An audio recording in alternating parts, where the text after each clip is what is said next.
All right, well, thank you so much for taking your time this evening to join us. Welcome. I can see you've all got your notepads out and pens ready to go.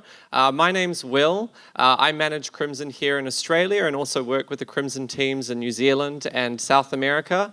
I am very excited to be welcoming Martin Walsh, who's flown all the way from San Francisco to speak to you all tonight. He is an incredible mind with over 17 years experience in the admissions field, and of course is Stanford's former Assistant Dean of Admissions. So is a real specialist, particularly in Stanford and many other universities, which you'll hear about tonight. I'm going to talk a little bit about Crimson before we get started, and then I'll hand it over to Martin, who will be speaking to you all about the college experience and what it takes to get into top universities.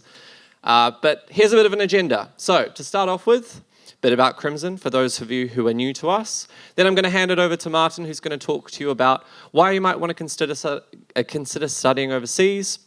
Of course, the big thing, going inside the admissions office behind the curtain to understand what it's like as a Stanford admissions officer, assessing you as a student. What experience does he go through and what is he looking for, which I'm sure you'll all be very excited for. Then we're going to talk a bit about the application timeline before diving into Q&A. And as I'm sure Martin will share, he loves a very open discussion style session. So if you've got questions about your academics, perhaps your extracurriculars that you're doing, what sort of universities you might want to consider, any sorts of questions about life in the US, have those in the back of your mind because we want to make this super interactive tonight. Cool, so a little bit about Crimson. At Crimson, we want to empower students, Australian students, with the information and access they need to gain access into the world's best universities, and we believe that education really has the power to change the world, and we see, the amazing potential in all of you. So we want to be able to empower you to do your best. What does that mean? Essentially, like an Olympian, we surround you with a small team of specialists, someone called a strategist who guides you through the admissions journey and has been through that journey themselves. And then you'll have other team members that come and go, maybe someone to help you with your SAT, or someone to help you complete a research project or run your first event. We create tailored programs designed to help you grow as a person, most importantly, and then of course when it's time, really help to shape you to be able to apply to some of the world's best institutions. So at Crimson, we mainly do three things: help you academically grow, whether it be through tutoring, help you with your extracurricular development. So we have over 100 professors from Ivy Leagues, Oxford, Cambridge, who can do research with you. And we've even had Australians in the last year publish research students, which is really exciting. We're partnered with lots of companies like Uber, Amazon, Google, Ferrari, and we do work experience opportunities. So all of these are great things you can access as a student to really level up, challenge yourself, step outside of your comfort zone, try something new that perhaps your school doesn't necessarily provide. Here's some of our acceptances from this year so far. So the early round has just happened. So a lot of students apply early, and Martin will talk to you a little bit about that soon. It's a really good thing to do strategically. But the regular round is still happening, and those admissions come out in April. So there's still more to come. We're very excited to say that we had 23 Australians get into the Ivies last year. So these are our global results. And these are our results overall from the last 10 years. Of course, behind every one of these numbers is a great student just like you. This can look pretty scary, lots of numbers there, but the main thing to focus on with this whole thing is, don't compare yourself to others. Think about you being your best, representing yourself, your authentic voice, and that's really the best thing you can do. Marks are one thing, but they'll ultimately get your foot in the door at some of these top institutions. Where you really set yourself apart is showing how you're going to enrich that school with your amazing intellectual vitality, which Martin will talk about soon. Overall, working with us, you're 4.5 times more likely to get into a top school like an Ivy League, Stanford, MIT, Oxford, or more. Great. Here's some more statistics. So you can see generally getting into the Ivy League, which are these 8 schools, is pretty bloody tricky. That's our Crimson admissions rate there. Our students who have applied to 5 unis have had a 98% acceptance rate getting into one of those top 5 schools. This is the Ivy League. For those who don't know what the Ivy League is, essentially it's a school that plays sport together, or schools that play sport together, hence the name league, and they have ivy growing on them. So that's where the name comes from. But you'll see that Stanford isn't actually an Ivy League, neither is MIT. We've had over 330 million in scholarships given out to students too, which is super exciting. Not just sports scholarships, there's lots of aid, financial aid out there. We've had lots of great students from Perth, Adelaide, Sydney, Melbourne, who have headed over and actually paid nothing for universities in the States. So there's lots of opportunities there, and if you've got any questions about financial aid, you can of course ask about that later. Cool. That's pretty much everything from me. I guess to summarize what Crimson does, these are the main things: admission strategy, extracurriculars, tutoring for the SAT, HSC, IB, and so on, research, work experience. And if all this looks super overwhelming, you're in year 8, year 9, and you're thinking, do I even want to do this in the first place? Perhaps heading over for your first time on a tour might be something you might want to do. We do tours over to the Ivy Leagues and other schools. We participate in Model United Nations. So 2 weeks ago, I flew over with 10 students to participate at Yale's Model UN, which was super exciting and a really great way to get exposed to this university life and see if it's the right fit for you. So if you're new to this, that could be a really good place to start, or perhaps looking at a summer school. Awesome. And there's our really exciting team, or some of them, who work with our students, all of whom are full-time and amazing people from incredible backgrounds. Great. And with that, I'll hand it over to Martin. Martin is, as mentioned before, former Assistant Dean of Admissions at Stanford University. He's actually got over 17 years experience as a counsellor, 10 years experience training international school counsellors. He's a current member of the University of Chicago's Counselor Advisory Board and former Director of Admissions at Santa Clara University. Please give him a big round of applause. Welcome, Martin. Thanks for joining us. Hello, hi. Okay, see, I got that. All right, I'm forcing myself to be timed because I always go way too long. But I'm going to try and kind of go through some stuff as give you a nice broad overview of what it was like to read applications and the steps that I took. I'll take questions, and hopefully for those that know nothing, they'll be like, I think I get it a little bit more. For those that are pretty well educated, you might be like, oh, I've got greater insight. So my work has been with a few universities. You're probably here because I have Stanford on my resume, but I'm also very proud of my work with Santa Clara, which is where Steve Nash went, if you like basketball. And I'm currently on the University of Chicago's advisory board. So anybody that wants to attend a university where it gets really cold, come talk to me afterwards. I'll tell you all about that experience as well. So I've been doing this for a while. Wasn't really part of my career path at all. I actually went to law school with Kamala Harris. I asked her on a date. She said she'd get back to me. Still waiting. So starting to think maybe it's not going to happen. She moved on to other things. All right, why should I study overseas? One parent was like, well, what is it about the American model? Why should we even be thinking about this? I'm definitely not an expert on Australian universities, so I can't be like, well, here's a deep compare contrast. I will say that from my experiences, it does seem that the American undergraduate experience is unique, particularly when compared to, say, going to school in England or Australia. I think one of the things that jumps out is a lot of academic or intellectual freedom that students are given. For many universities, you don't necessarily have to declare your major right when you start school, and you're given time to kind of explore different subjects. So I think that's one thing that jumps out to me in terms of differences. Many of the top universities offer state-of-the-art research possibilities. If you attend a university in New York City or in Silicon Valley, you're often very much connected with the ecosystem there, the economic ecosystem for jobs or things like that. That's, I think, a big difference as well. Internships could be great. I mean, I don't know. My wife works at Google, or she used to work at Google, and she'd tell me those starting salaries out of college, and I'd be like, you've got to be kidding me. Some of the stuff that I heard for some of the things. So you do have internships and some nice salary options to think about. Oftentimes, the universities are also very community-focused, community-centric. So Stanford's campus, Chicago's campus, a strong sense of community is there as well. These are things that might be slightly different than the Australian experience. I'm going to do a screenshot or a case study to illustrate that with what makes Stanford unique. And introductory seminars for freshmen to explore different subjects to see what it is that they actually want to do and do a deep dive on their studies. They have really robust overseas study programs and campuses in Kyoto and all these different places. That's pretty great. But the thing that always blew my mind about Stanford was this. they put aside, $6.5 million to fund freshman research ideas alone. $6.5 million, a big ton of money that's put aside for freshmen that are like, you have an idea? Come to us. Let's see what we can do with it. Now, I'll share with you a story, and this might make some of you sort of give up on me quickly as a counselor, but has anybody here ever ordered food from DoorDash? You have? Raise your hand if you know DoorDash, the food company, right? Okay, true story. How old are you? 15. So Andy Fang, the guy who founded DoorDash, he was my student when he was about 15 years old, 16 years old.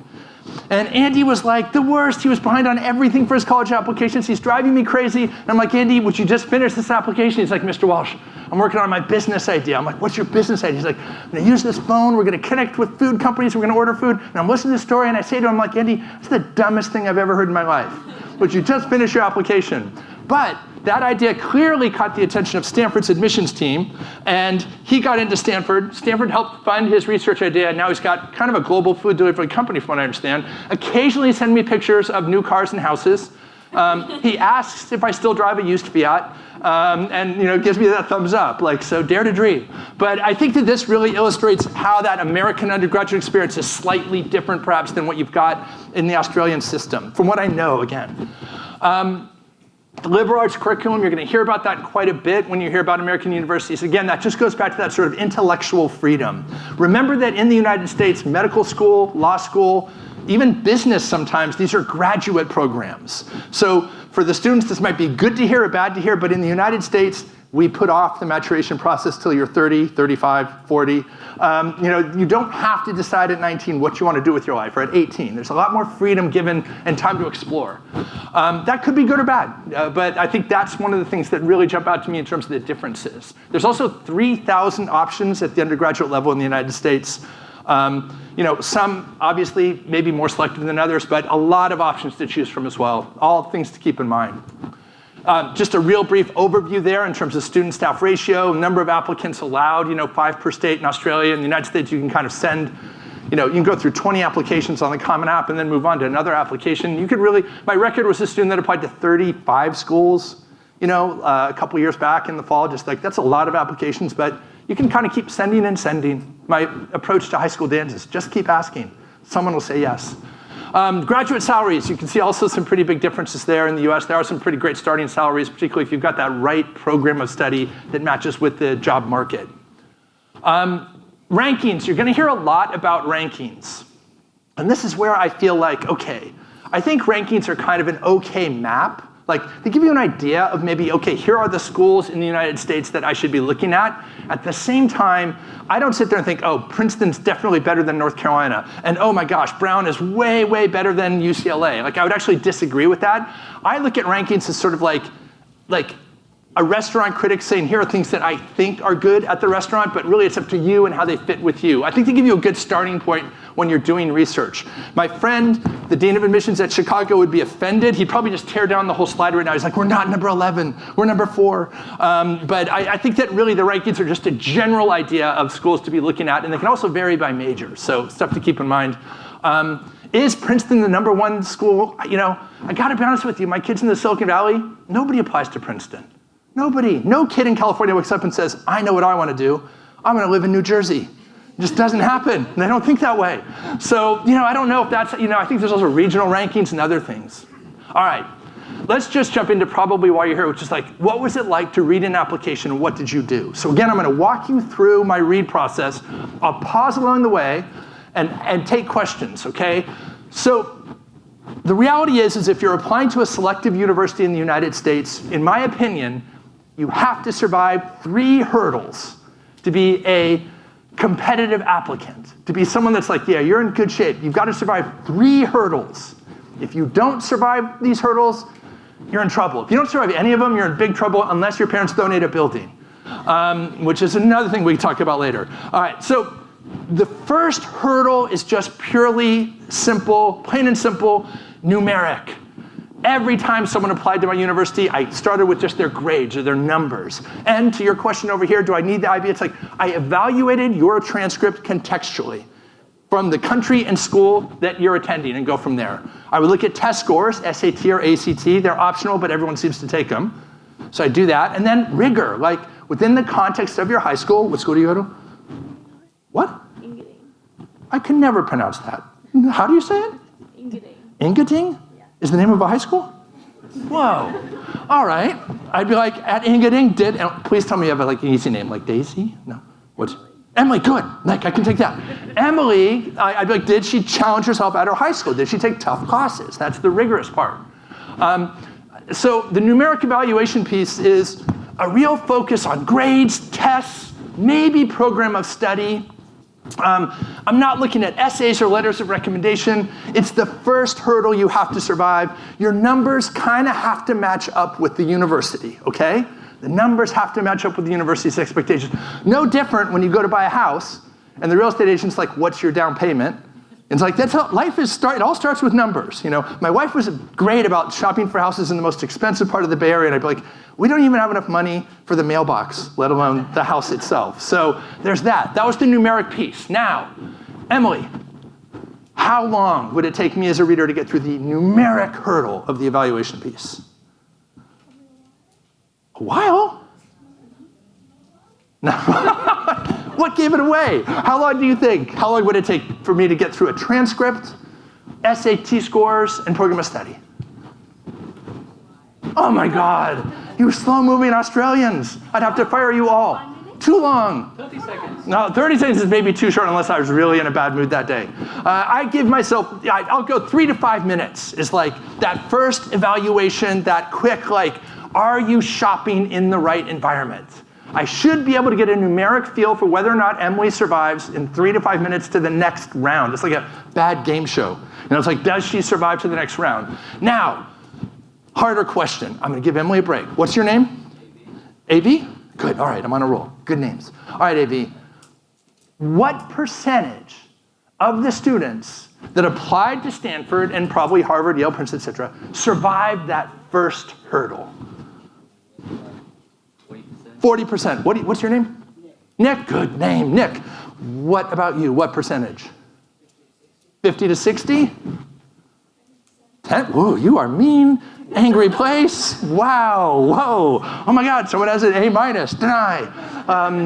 What do you think? 30%. I'll go to, my God, right on. You're the winner. You won the car.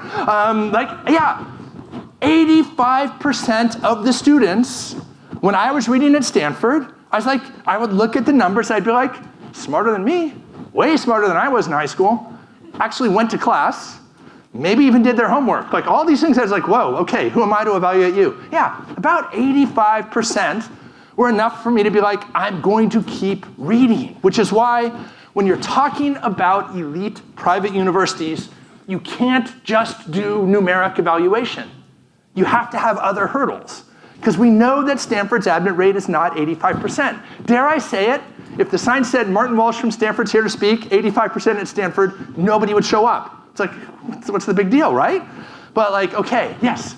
How do you contextualize the school that someone comes from? Like? From a different country? Well, the key thing that I think that international applicants should understand is that you're actually lucky. For an admissions officer at Stanford or Princeton or Harvard or whatever to be assigned Australia, to be assigned New Zealand, to be assigned Japan or something like that, you're the experienced one. You've been doing this for a while. You've read up on the different curriculums. You've passed interviews. You've shown a degree of expertise where it's like, I know this country, I know this curriculum. Now, you might not know every school, but at the same time, that's part of your job when you're given one of these international territories. So it's not like you're like, okay, you know, I got to be honest with you, one of my territories one year was India.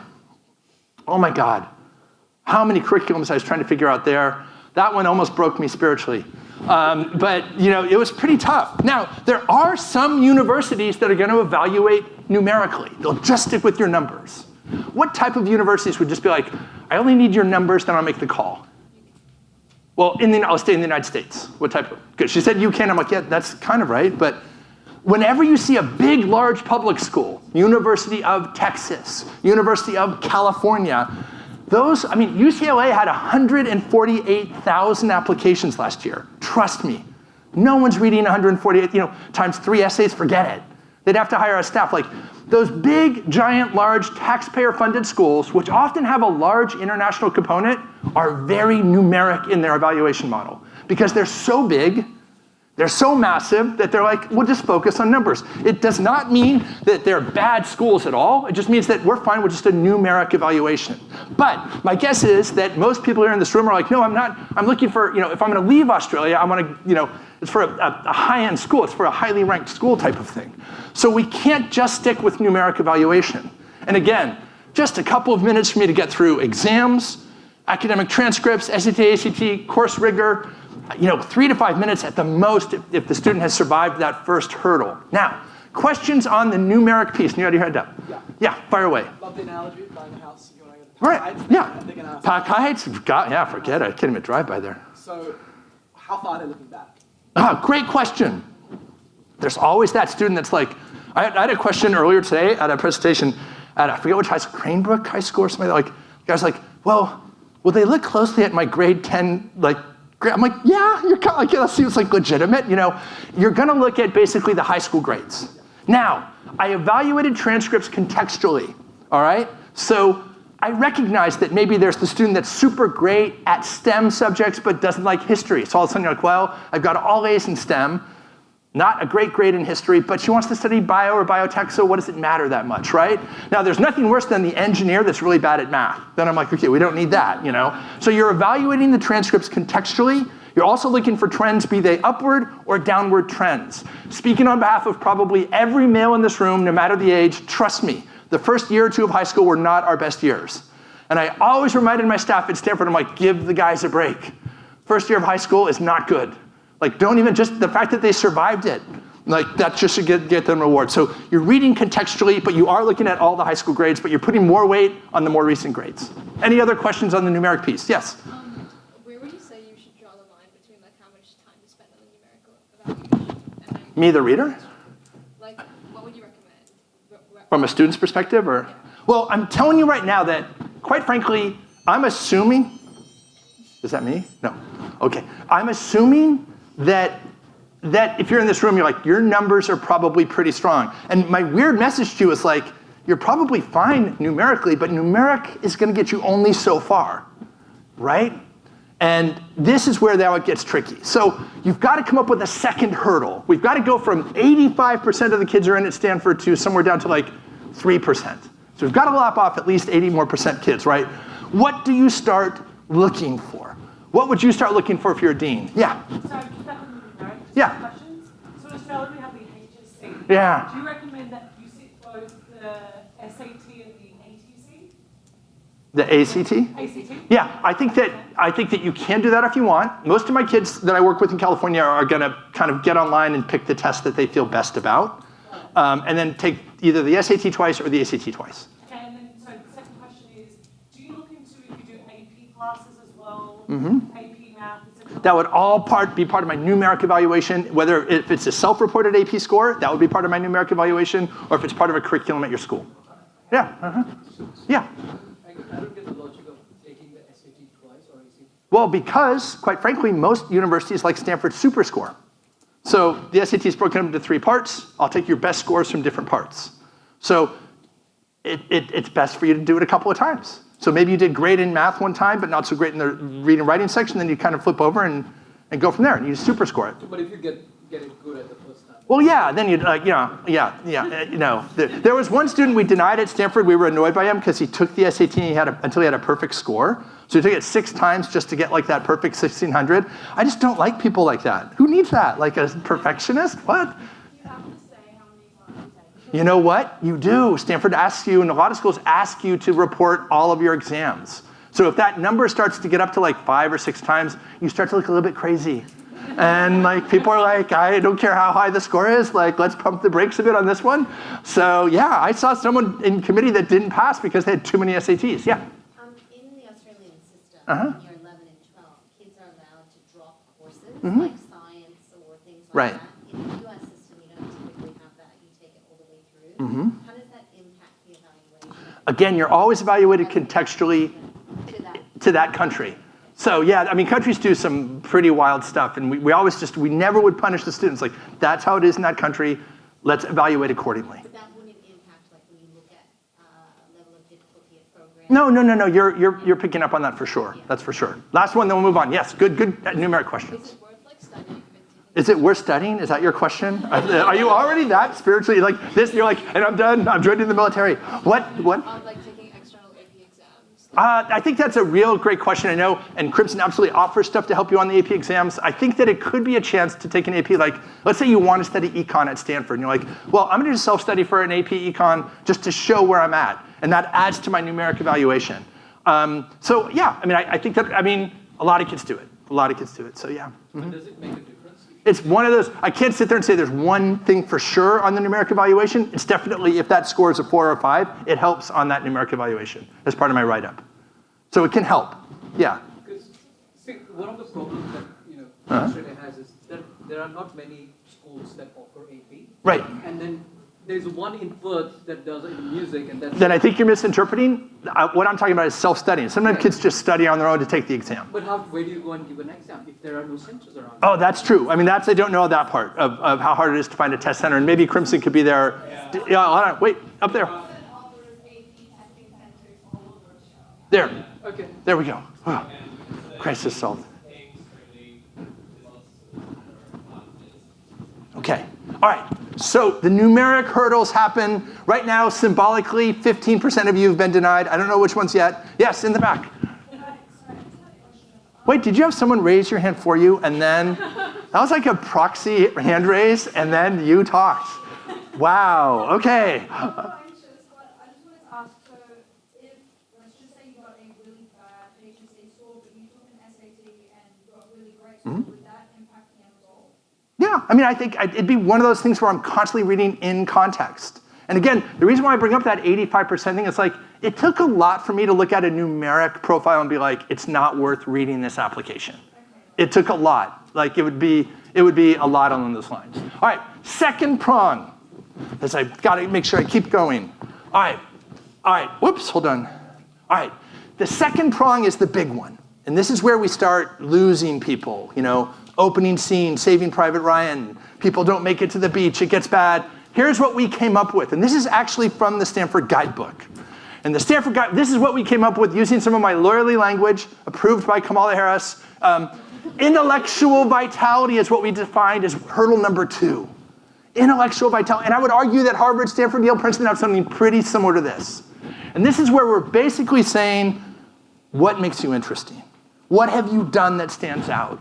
It says right there, it's easier to identify than it is to define, which is almost like you know it when you see it. Like you know it when you've got that kid that's doing some cool stuff.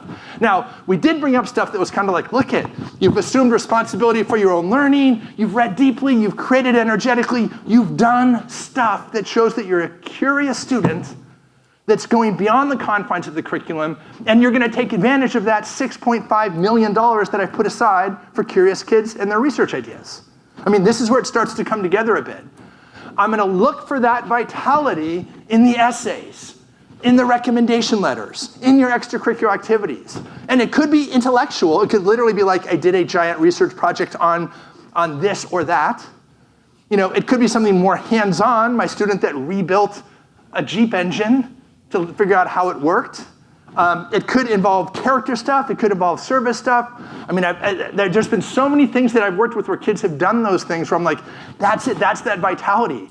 Where a university says, look at that. This student's way more than just their numbers. And this is the hard hurdle to crack. And this is literally how Stanford defined it. It's like, you're trying to find that vitality in the student's choices. Hurdle number 2. And they'll ask, Stanford literally asks a question on this as part of their application. Reflect on an idea or experience that makes you excited about learning. Because remember, if Stanford's in the heart of the Silicon Valley, if Silicon Valley is all about innovation, if Stanford's putting aside a ton of money for innovation, they're looking not for, and this was the great line when I worked at Stanford. The dean of admissions turned to me and said, don't admit the memorizers. Admit the innovators. So that's why, when we get back to the grades and stuff, I'm like, do your best, get good grades, but don't get so caught up in grades that you forget to be innovative and curious. I have a 3-year-old at home, most curious kid ever. It's like, I'm almost like, can we just bottle this forever?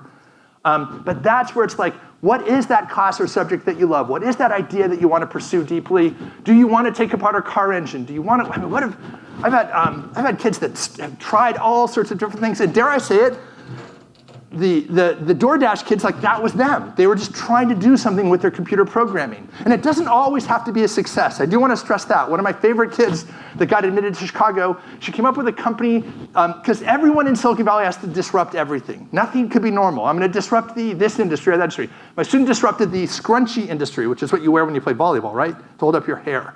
She's going to disrupt the scrunchie company, and she designed a whole line of new scrunchies with different colors, made a website to sell them, advertised them online, sent out these blasts, and literally the company was a disaster. She sold like one to her aunt who didn't play volleyball, I'm sure, because she was 90.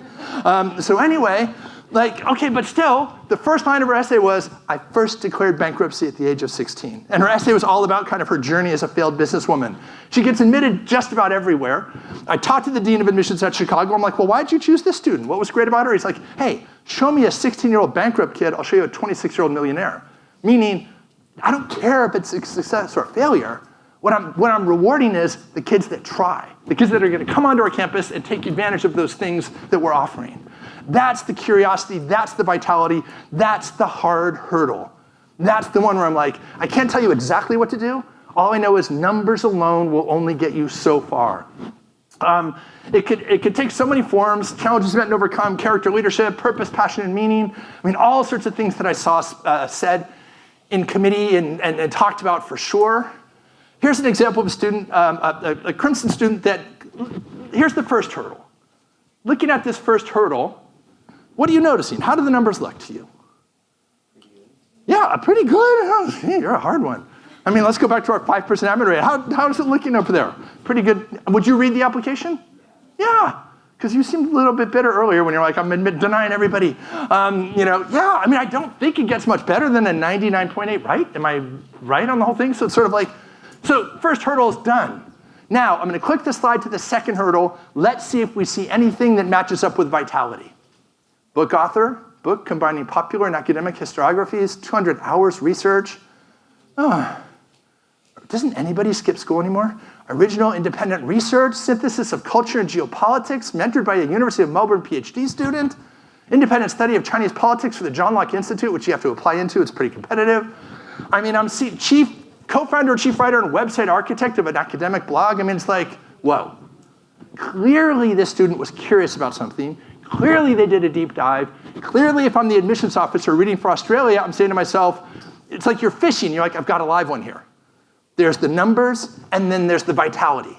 They survive. They kind of keep going towards the committee and the discussion. Hopefully you guys are seeing how that catches the eyes of a university that's research-based.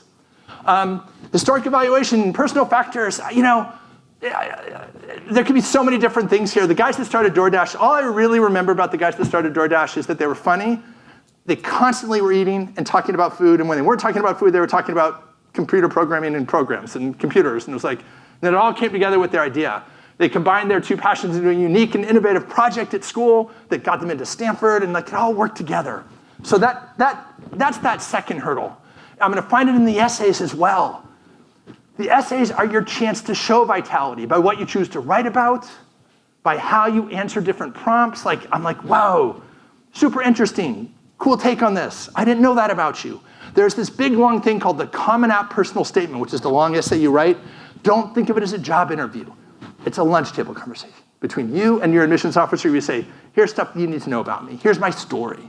I'm going to give my academic numbers meaning here. Do's and don'ts. The main thing when you're writing these application essays is this: do not rehash your resume. That's not the purpose. The purpose is actually for me to get to know you in a different way. And you can talk about all sorts of things, whether it be a habit of yours or a life experience, just stuff where I'm getting to know you and your journey, where I'm getting to feel for your values and how you've grown and changed while in high school. I do know that the Crimson team has lots of help on essays, lots of sample essays to review. You get a feel for that. Here's Matthew's essay, and we can take a look at what he chose to write about. He contrasts the open-ended world of Elden Ring, where players create their own stories. Growing up between China and the West, they feel trapped by different ideologies. You can see it was a thoughtful essay where his story started to make sense now, what he's about, what he wants to study, and what he's done. You're looking for vitality in your activities, you're looking for vitality in your essays, and in your teacher recommendation letters. That's the thing, where you're looking for that.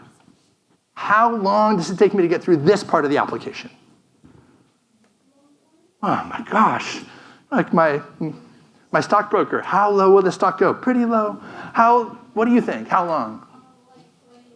Ooh, I've got to get through the whole thing in 12.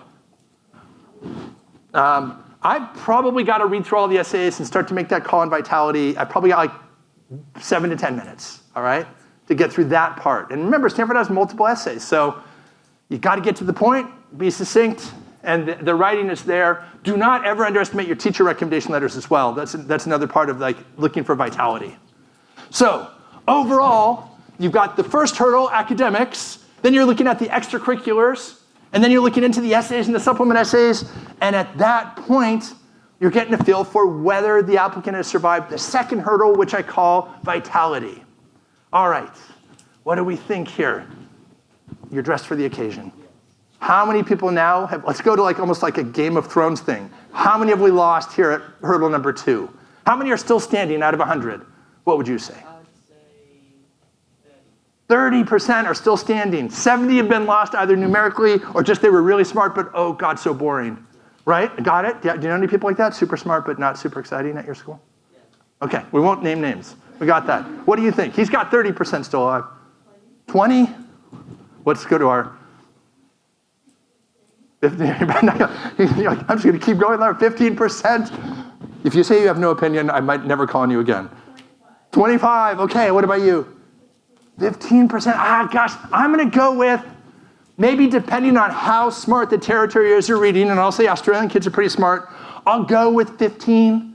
15% maybe are still standing of those 100 that just started. If it's a territory that's maybe not so bright, Florida, maybe you're down to like 2%, 3%, I don't know. But, you've got that, and that leaves then we're still at 15%, and what's Stanford's overall admit rate? On a good day, 3%, 4.5 if you include like the athletes. I'll go 3 or under. Harvard's probably 3 or under. That you still have to lose some more people. And now we get to the third and final hurdle that you're thinking about when you evaluate an applicant, and this is institutional needs. This is where you sit there and say, okay, great grades, lots of vitality, but does this student fit what my university is looking for or what we need? And this is the most devious of all the hurdles. It's like those movies where the dragon is flying up in the mountains and it's foggy and there's lightning bolts. It's like, it's just like, what's going to happen here? Because even I, as a counselor, am never quite sure what those needs are going to be on any given year.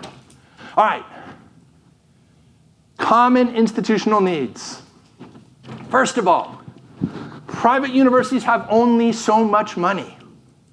Well, some of them have a lot of money, but they're very cheap with it. I should preface that a little bit. Stanford's got billions of dollars, but they oftentimes will cap financial aid dollars for international students. So you could be like academically on top of stuff. Second hurdle, amazing essays, lots of vitality, but you're a full need student and I only have so much money. I saw that happen all the time. So financial things could push you into the deny pile. The second one, this could actually help you in my opinion, geographic diversity. Your goal, in some ways college admissions is like marketing. You're trying to create a global brand. You can't just fill up Stanford with kids from Silicon Valley. You've got to kind of create this global brand, so you want a degree of global diversity on the campus. And if you're looking to create an international kind of global brand, it's like, you can't just sit there and be like, our entire international community will come from India, which is what, the #1 producing country right now, right? You're trying to get kids from different parts of the world. And I would argue that actually plays to the strengths of the students in this room. When I talk to my friends that work in international admissions, it's not like they're like, oh my God, if I see one more application from Australia, I'm jumping off the bridge. That's like, there are other countries that does come out of their mouth, but it's like, no, Australia, I feel like you guys still have the reputation of like, yeah, who doesn't want an Australian on campus, right? You all seem nice. I've been down here a couple of days. There's kind of a weird guy over at the store when I was getting a Coke earlier, but overall, it's been a pretty positive experience. And I have thick skin. I live in San Francisco, so it takes a lot for me to be like, whoa. But yeah, you guys are kind of like, you're in a good spot geographically. I just think that I've never been to a conference where they're like, we have too many of this. Now, when it comes to geographic diversity, I will say this. There's always this question, and the question is there a quota? Does something like Stanford say, we will only have 3 kids from India and then 1 kid from Australia and this, that? I promise you, there is no quota. I never, ever sat in on a meeting where they actually attached a number to a country. Never. I did sit in on meetings where they said, if we're going to have an international population, we need more countries represented. And that's why some of those countries, and you got to go like India or China that send tons of applications, yeah, a lot of great kids get denied. They're great kids, but it's like, my goal as an international dean is to actually make sure that like Norway's on our campus, that Australia, that New Zealand, Guatemala, you're trying to get these different voices on campus. So geographic diversity is an institutional need for sure. Here's a big one that just really emerged the last 2 years. What? When you're applying, do they consider like the country coming from, like your passport, or like the country? It would be, you're probably, well, no, you're definitely evaluated within the context of the high school that you're attending. The passport would be something different, more on the financial aid side. All right, this is a big one. All right, and this is kind of a touchy subject here. It's gender and gender diversity on a campus. Which school do you go to? Okay. Is it a women's high school? Oh, it is, single sex. Anybody here go to a co-ed high school? Yes. All right, I'm gonna call on you. You did well. I'm Neil. Neil? Neil, yeah. Okay. At your school, what's the name of your school? MBCS. Who's doing better in the classroom? The guys or the gals? Be honest. Who's doing better? That's an uncomfortable, if I were a lawyer, I'd be like, you're so guilty. Who's doing better? Like, the girls are good, but like... One guy answered whatever, he's like, well, the girls are doing good, but they're actually doing the homework, and that's not fair. You know, yeah, they're actually doing the work. That just seems unfair, right? Yeah, guys, if you're listening, you're kind of not doing so well right now. The women are really kicking your butt, and if you're looking at college application polls in the United States, it's way more heavily slanted towards far more females than males. Now, You need more males then. right. Gentlemen, I can think of no better time in the history of higher education to be a male without a police record that wants to go to college. I'm telling you, I mean, you hit the nail on the head. Yes. I had 7 applications last year to Rice University, an elite university in Houston. 7, 5 female, 2 males. They admitted both males. 4 of the females were numerically stronger than the males. 4 of the females. Like, gender gaps are a real issue. And particularly when you tie it into program of study. It's still more male when it comes to computer science, but that's changing. It's definitely female. It's definitely female on the bio or sciences side. Way, way, way out of whack. And colleges are constantly like, we're trying to even this out a little bit. So on an academic side, what's your name? Brett. Great time to go to college, academically. Like, good time to apply, right? On a social side, not bad either. I mean, you gotta figure some of these schools are 60% female. I mean, those are good dating odds. Those are good, yeah. Well, you never know in college. I don't know. You know, but it's that's the reality. Gender, that could be something that's talked about in committee. Those committees are like, we have too many females. Or sometimes like we have too many males in computer science or something like that. It's like you're trying to kind of do that. Program of study is another big one. For the longest time, it was computer science that was way, way, way getting slammed in the US. Everyone wanted to come to the US, study computer science, and then get a job at Apple or Google or whatever, the starting salaries and everything. They were taking everything they could get.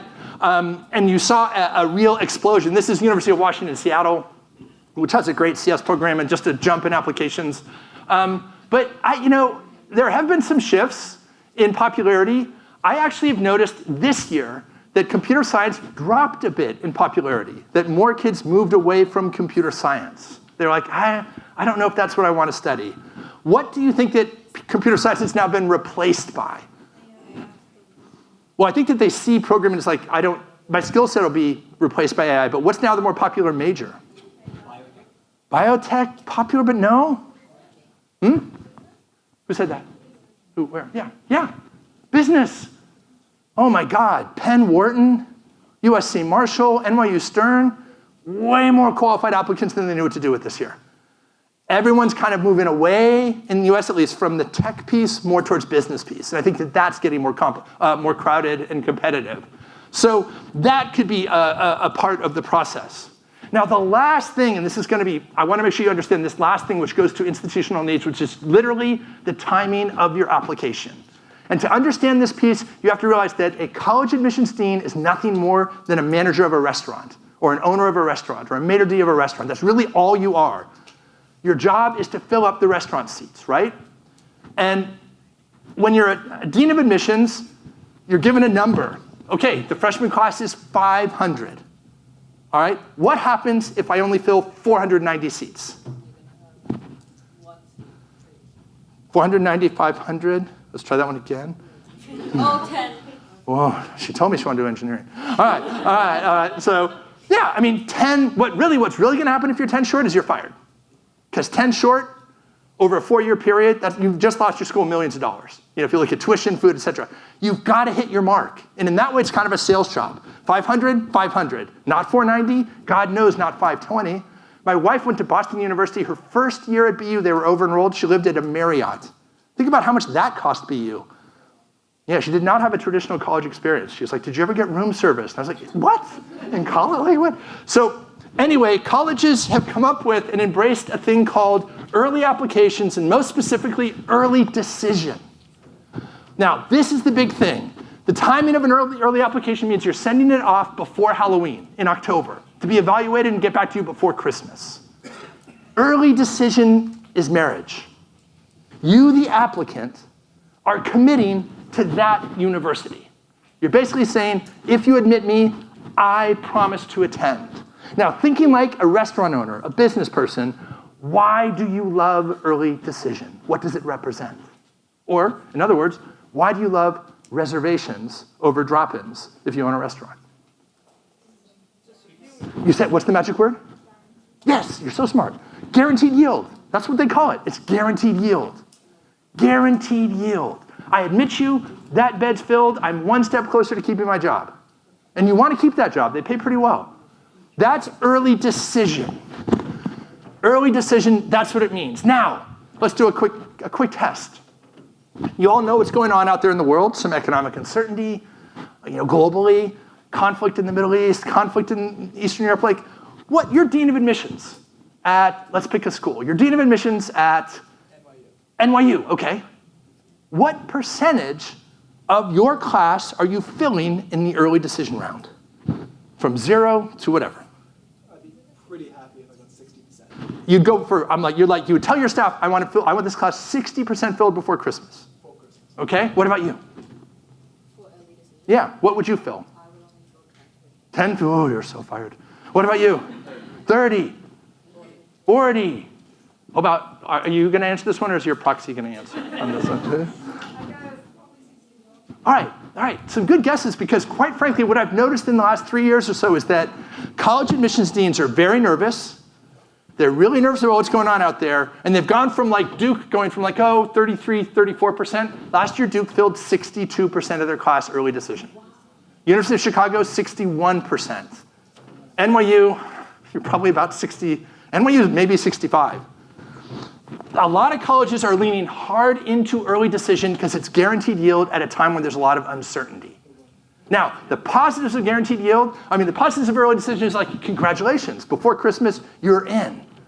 But your family is stuck with whatever financial aid package you get. You're not going to find out what other schools say. And it's kind of oh, do you want to do that? But deans of admissions love early decision. So you can survive hurdle number 1, hurdle number 2, but just time your application wrong and be in the regular pool, and the maitre d' at the restaurant says, there's no room. The restaurant's filled up. Sit outside. You're on a wait list. Let's see if something opens up. That's literally what happens on this side, but I've seen an explosion of early decision. You also might hear, how are we doing on time? 3 minutes. Good. You also might hear about early action. If early decision is marriage, early action is dating.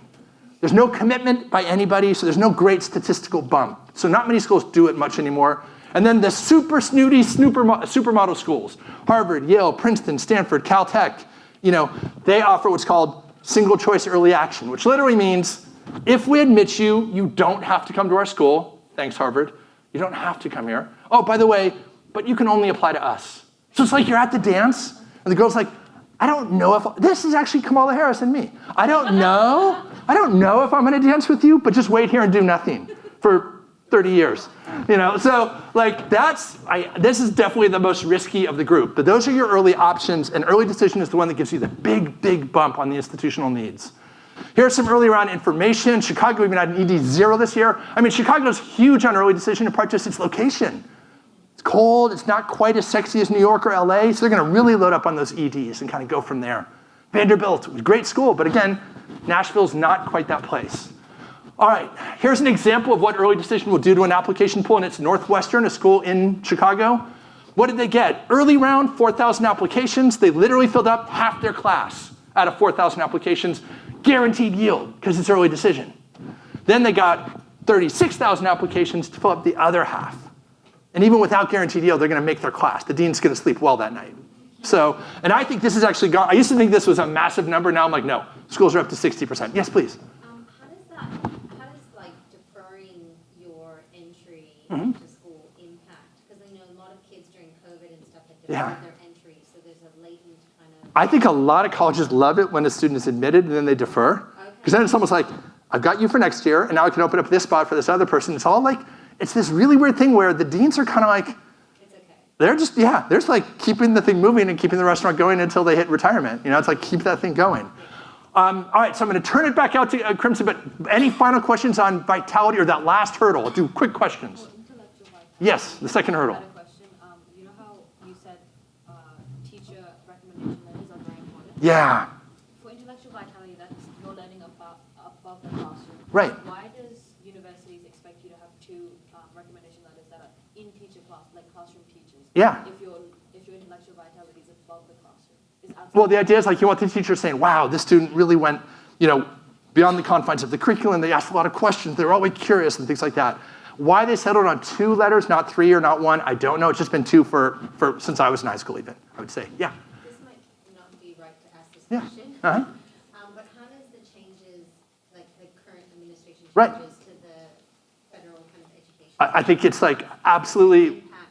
I feel like just you're following the news right now to see what's going on regarding everything from research dollars to other stuff. I think it's very unpredictable. So we're just following the news on our end. I'm going to pause for a second and maybe turn it over to Crimson, then we'll do questions. I'll be here for questions afterwards.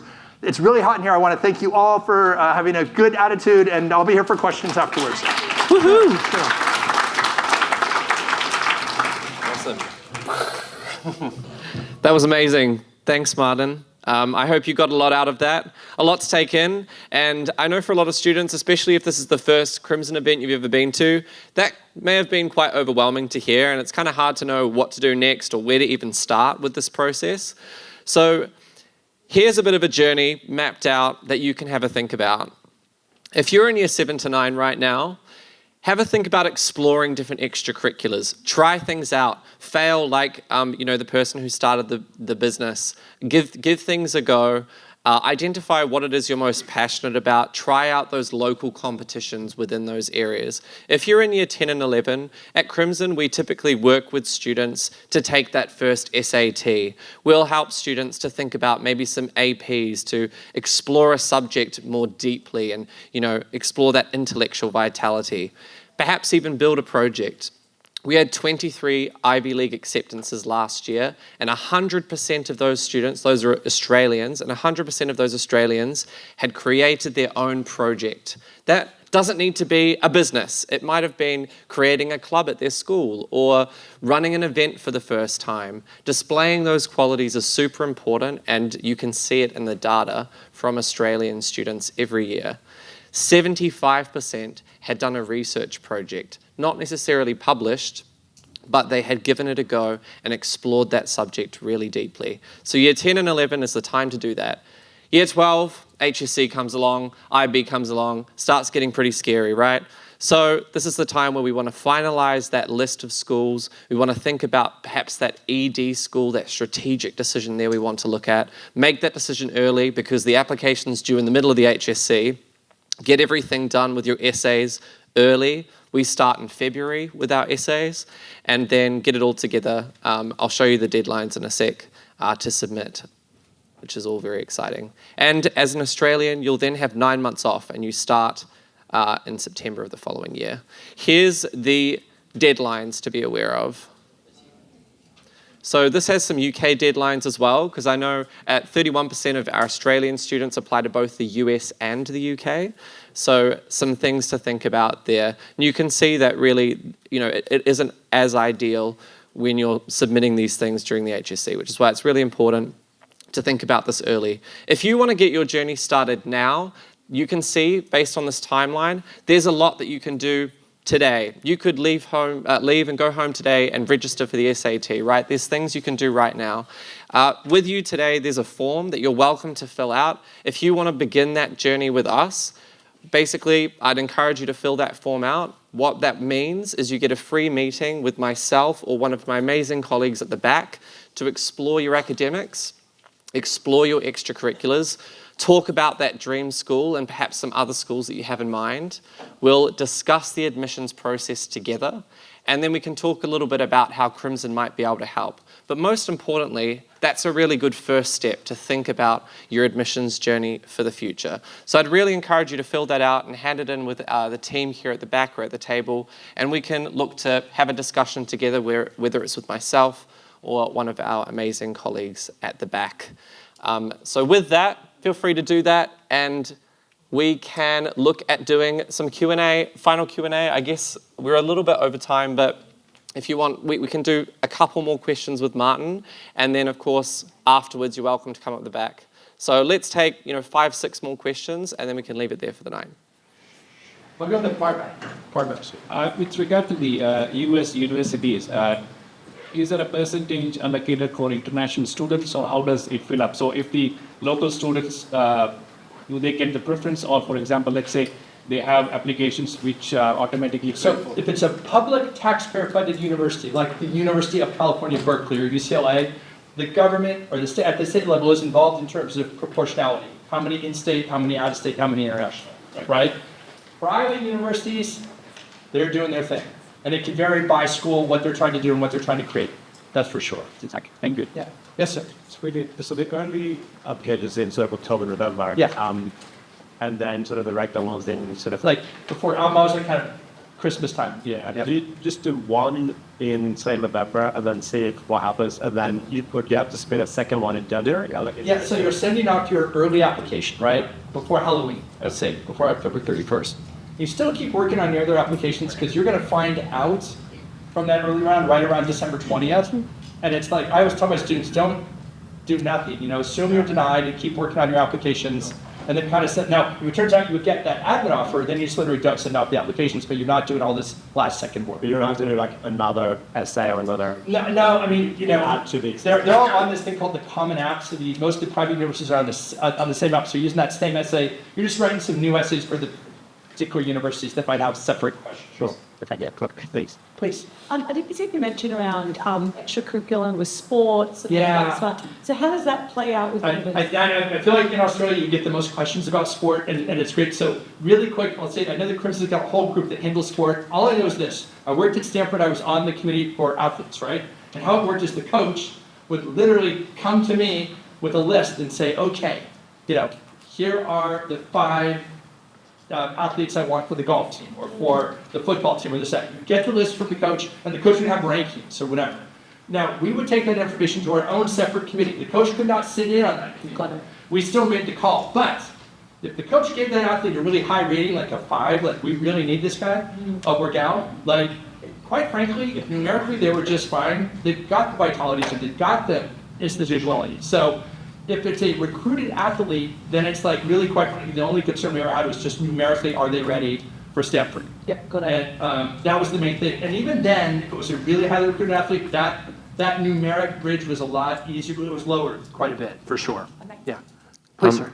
Just to add, so typically with extracurriculars outside of athletics, it's, as Martin's alluded to, it is a branding exercise applying to the US in a way. So telling a real story with your extracurriculars is what we look for. We tend to see Australians will, if you've got 10 extracurriculars you're listing between year 9 and 12, typically, if you're interested in business, 4 to 5 of those 10 will tell that business story. Perhaps 3 then might tell some other story, and then you might have some sort of funky things in there. But one thing that Martin mentioned in a talk recently was you do list it by the importance of that extracurricular to you. So they're really interested in what you are prioritizing and what you find most interesting about yourself and how you're, telling that story too. So I'll go you, sir, and then you after that. Okay, so, yes, sir. Going back to the early applications, you mentioned that the top Ivy Leagues, they have this single choice. Not all of them. Harvard does, Yale does, Princeton does, right? Columbia doesn't. So how do you manage that? So if you apply to them, and I'm assuming it's go through a centralized system, single You apply to Harvard early? Yeah. Okay. Then you can't apply to others? Well, just for the early round. Yeah. It's single choice. Harvard's saying you can only apply to us in that early round. You can still apply. I mean, they're going to deny it 99.9 times out of 100. So you keep working on your regular applications. And how soon do you get to hear from Before Christmas, for sure. Yes? If you have like a lot of colleges you want, how do you decide which one you put down for Yeah. I would look at how, first it has to be like, I want to go to this school, combined with, by applying early, I'll improve my odds of admissions.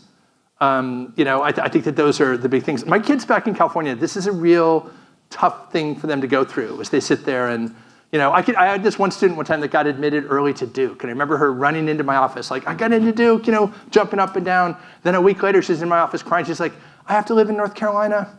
It's like, it just dawned on her, like all of a sudden she was committed there. But I think that you have to really put a lot of thought into it, and it's a lot of factors that can go into it. So I think there's some new questions. I'll go you, and then there's some new. One thing I'll just add. At Crimson, what we would do is like explore the sorts of professors at some of these schools. So you might find that there's actually a professor at Michigan that really aligns with something you're interested in. You never thought of that school before.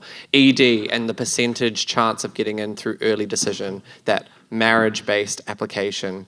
Really big, significant thing to think about. Location, job opportunities. Certain unis are partnered with certain, organizations or are feeders into the Silicon Valley, feeders into Wall Street. Yeah. So these are all things to consider.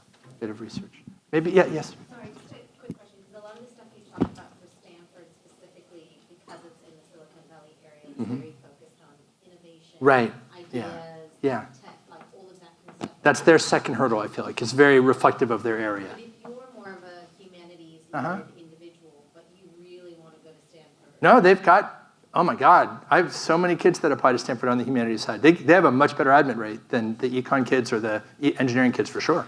We had They a have great student programs. last year from Melbourne got into history at Stanford. I think that's the case study that we Yeah, showed. like Matthew, Published yeah. research. Yeah, no, it's there. It's there. It's just, that's definitely something that they value. I think there's a new question in the back, so I don't think you've talked yet. So go ahead and nice and loud. 2 more questions. And then if you have other questions, I know that there's more, you can come up to the front and talk to Martin and the team. We'll all be up here. Yeah. Please.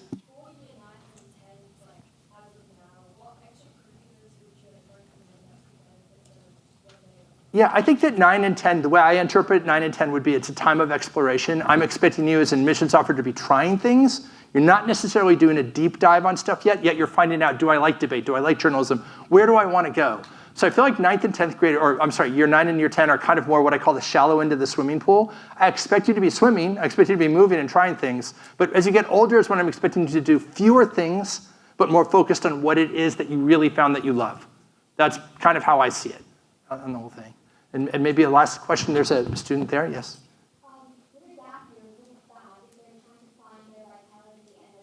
No, yeah, gap years, look, I think that universities in the US love kids that take gap years. I think that, particularly if you do something really cool. I had a student that did do a gap year at and he went down to South America to basically perfect his Spanish and got into Harvard.